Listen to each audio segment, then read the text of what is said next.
Assalamualaikum warahmatullahi wabarakatuh. Saya Siti Wasilah, CGB 4 Pekanbaru. Mari kita lihat koneksi antar materi modul ini. Ki Hajar Dewantara berpandangan bahwa sebagai seorang guru itu harus memberikan tauladan atau contoh praktik baik kepada murid. Dalam setiap pengambilan keputusan, seorang guru harus memberikan karsa atau usaha keras sebagai wujud filosofi protap Triloka ing Madya Mangunkarso, dan pada akhirnya guru membantu murid untuk dapat menyelesaikan atau mengambil keputusan terhadap permasalahannya secara mandiri. Guru hanya sebagai pamong yang mengarahkan murid menuju kebahagiaan. Hal ini sesuai dengan filosofi protap Triloka Tutwuri Handayani.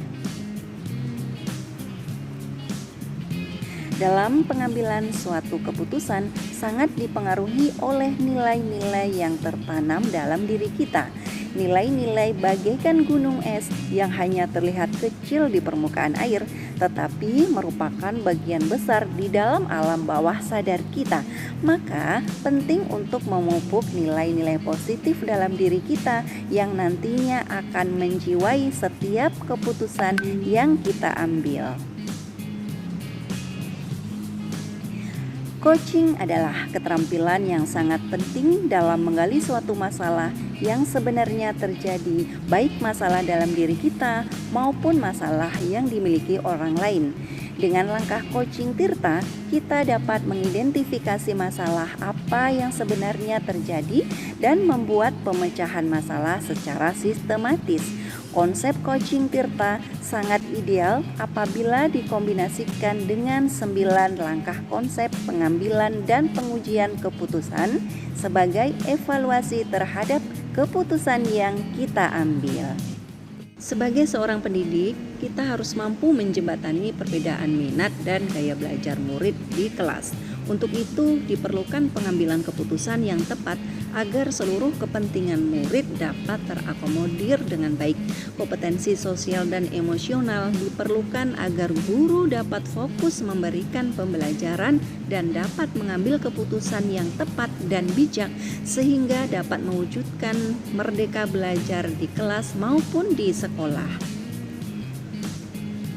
Pada pembahasan studi kasus yang berfokus pada masalah moral atau etika, diperlukan kesadaran diri atau self-awareness dan keterampilan berhubungan sosial untuk mengambil keputusan.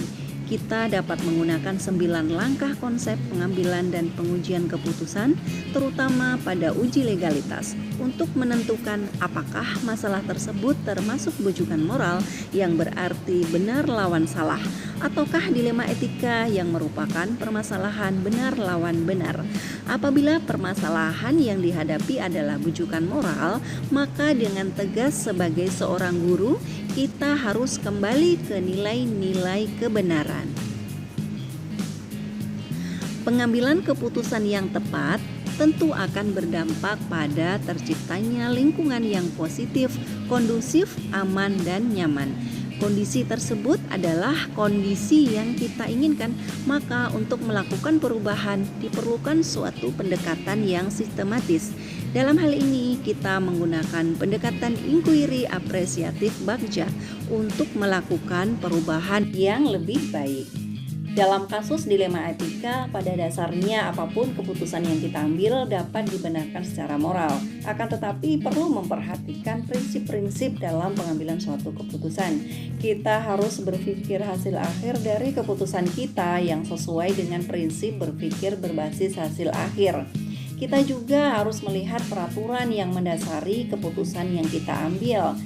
Kita harus menciptakan lingkungan yang positif, kondusif, aman, dan nyaman sesuai dengan berpikir berbasis rasa peduli. Merdeka belajar merupakan tujuan akhir dari pembelajaran yang kita lakukan. Merdeka berarti siswa bebas untuk mencapai kodrat alamnya, mengembangkan potensinya tanpa ada tekanan dari pihak manapun. Siswa juga dapat mencapai kebahagiaannya sesuai dengan potensi yang dia miliki. Maka keputusan yang kita ambil tidak boleh merampas kebahagiaan siswa dan juga merampas potensi yang dia miliki. Guru adalah pemimpin pembelajaran sebagai pamong yang diibaratkan seorang petani yang menyemai benih. Benih tersebut dapat tumbuh subur apabila dirawat dan dijaga dengan baik. Demikian juga dengan murid. Seorang guru bertanggung jawab untuk mengembangkan potensi yang dimiliki murid, sebagaimana petani yang menyemai benih untuk mendapatkan hasil yang baik, sehingga setiap keputusan guru akan berpengaruh pada pertumbuhan dan masa depan murid. Kesimpulan yang dapat diambil dari pembelajaran modul ini yang dikaitkan dengan modul-modul sebelumnya adalah: pertama, pengambilan keputusan adalah suatu kompetensi atau skill yang harus dimiliki oleh guru dan harus berlandaskan kepada filosofi Ki Hajar Dewantara yang dikaitkan sebagai pemimpin pembelajaran. 2. Pengambilan keputusan harus berdasarkan pada budaya positif dan menggunakan alur bagja yang akan mengantarkan pada lingkungan yang positif, kondusif, aman, dan nyaman atau well-being. 3. Dalam pengambilan keputusan, seorang guru harus memiliki kesadaran penuh atau mindfulness untuk menghantarkan muridnya menuju profil pelajar Pancasila. Keempat, dalam perjalanannya menuju profil pelajar Pancasila, ada banyak dilema etika dan bujukan moral, sehingga diperlukan panduan 9 langkah pengambilan dan pengujian keputusan untuk memutuskan dan memecahkan suatu masalah agar keputusan tersebut berpihak kepada murid demi terwujudnya merdeka belajar.